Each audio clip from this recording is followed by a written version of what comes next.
मोहिनी एकादशी व्रत कथा। मोहिनी एकादशी 8 मई को है। ओम नमो भगवते वासुदेवाय नमः। जय श्री कृष्णा दोस्तों, जय श्री राधे राधे।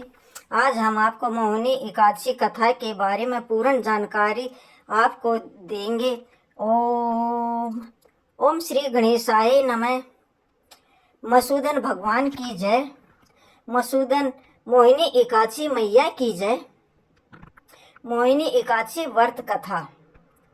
युधिष्ठिर ने पूछा, जरनादन, वैशाख मास की शुक्ल पक्ष की किस नाम की एकादशी होती है? उसका क्या फल है? इसके लिए कौन सी विधि है तथा उसकी कथा क्या है? यह सब विस्तार पूर्वक मुझे बताइए। भगवान श्री कृष्ण बोले, धर्मराज, पूर्व काल में पूर्व बुद्धिमान श्री रामचंद्र जी ने महर्षि वशिष्ठ जी से यही बात पूछी थी जिसे आज तुम मुझसे पूछ रहे हो। आज मैं तुमसे वही कथा कहता हूँ जिसे महर्षि वशिष्ठ ने रामचंद्र जी से कही थी। रामचंद्र जी ने वशिष्ठ जी से पूछा, हे भगवान, जो समस्त पापों का क्षय करने के प्रकार दुखों का निवारण करने वाला व्रतों में उत्तम व्रत है, उसे मैं सुनाना चाहता हूँ। वशिष्ठ जी बोले, राम, आपने बहुत सुंदर प्रश्न किया है। आपकी बुद्धि अत्यंत शुद्ध तथा पवित्र है। यथापि आपका मन स्मरण करने से ही मनुष्य पवित्र और शुद्ध हो जाता है, तो भी आप लोकहित में उन्हें यह प्रश्न पूछा है। तथापि लोगों के हित की इच्छा में पवित्रों में पवित्र उत्तम व्रत का वर्णन करूंगा। वैशाख माह की शुक्ल पक्ष में जो एकादशी होती है उसका नाम मोहिनी है। यह सब पापों को हरने वाली उत्तम है। इस एकादशी के व्रत के प्रभाव से मनुष्य मोह चाल तथा पातक समूह से छुटकारा पाते हैं। मैं इसकी कथा कहता हूँ, ध्यान पूर्वक सुनो।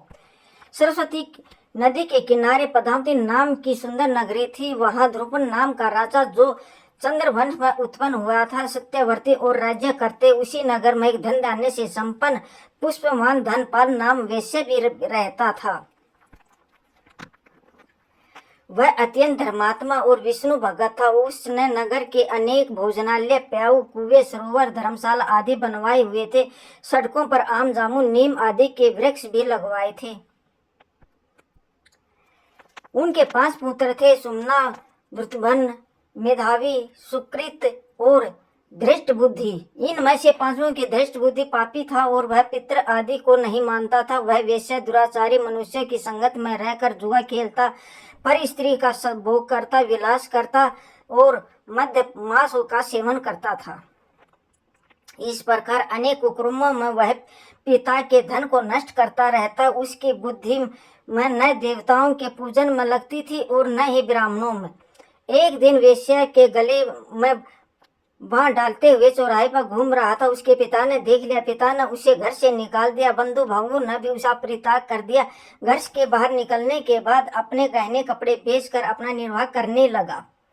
जब सब कुछ नष्ट हो गया तो वेश्या और दुराचारी साथियों ने भी उसका साथ छोड़ दिया। अब वह दिन रात दुखी होकर शोक में डूबा रहता, कष्ट दर कष्ट उठाता, इधर उधर भटकने लगा। कोई सहारा न दिखा तो चोरी करने की सीख गया। एक बार वह पकड़ा गया तो वेश्या का पुत्र जानकर चेतावनी देकर छोड़ दिया, मगर दूसरी बार पकड़ा गया तो राजा की आज्ञा से उसे कारागार में डाल दिया गया। कारागार में उसे अत्यंत दुख दिए गई। बाद में राजा ने उसे नगर से निकाल जाने का कहा। नगरी से निकलने के बाद वन में चला गया। वहां वह अन्य पशु पक्षियों को मार कर खाने लगा। कुछ समय पश्चात बहेलिया बन गया, धनुष, बाण और पशु पक्षियों को मार कर खाने लगा। एक दिन किसी पुष्प के उदय होने से भूख प्यास से व्यथित होकर वह खाने की तलाश में घूमता रहा। कौंडिन्य ऋषि के आश्रम में पहुंच गया। उस समय बैसाख था और ऋषि गंगा स्नान कर आ रहे थे। उसके भीगे वस्त्रों के छींटे उस पर पड़े तो उसे कुछ शुद्ध बुद्धि प्राप्त हुई। कौंडिन्य ऋषि के हाथ जोड़कर कहने लगा, हे मुनि, मैंने इस जीवन में बहुत पाप किए हैं। आप इन पापों से छूटने का कोई साधारण बिना धन का उपाय बताए। उसने दीन वचन सुनकर मुनि ने प्रसन्न होकर कहा, तुम वैशाख माह की शुक्ल पक्षी मोहिनी नामक एकादशी का व्रत करो, इससे समस्त पाप नष्ट हो जाएंगे। मोहिनी एकादशी के उपास करने से प्राणियों के अनेक जन्मों में किए हुए मोरु पर्वत जैसे महापाप भी नष्ट हो जाते हैं। वशिष्ठ जी कहते हैं कि राम मुनि की यह वचन सुनकर धृष्ट बुद्धि का चित्त प्रसन्न हो गया। उसने कौंडिन्य मुनि के उपदेश से विधि पूर्वक मोहिनी एकादशी का व्रत किया। हे राम, इस व्रत के प्रभाव से उसके सब पाप नष्ट हो गए और अंत में वह दिव्य देह धारण करके गरुड़ पर अग्रूढ़ हो सब प्रकार के उपद्रवों से रहित श्री विष्णु धाम को चला गया। इस प्रकार यह मोहिनी एकादशी का व्रत बहुत ही उत्तम। इस कथा को पढ़ने अथवा सुनने से 1000 गोदान के फल के बराबर प्राप्त होता है। मोहिनी एकादशी व्रत कथा संपूर्ण। बोलो जय ऋषिकेश भगवान की जय, मोहिनी एकादशी मैया की जय। ओम नमो भगवते वासुदेवाय नमः। जय श्री कृष्णा। दोस्तों, अद्भुत ज्ञान गम्मा में आपका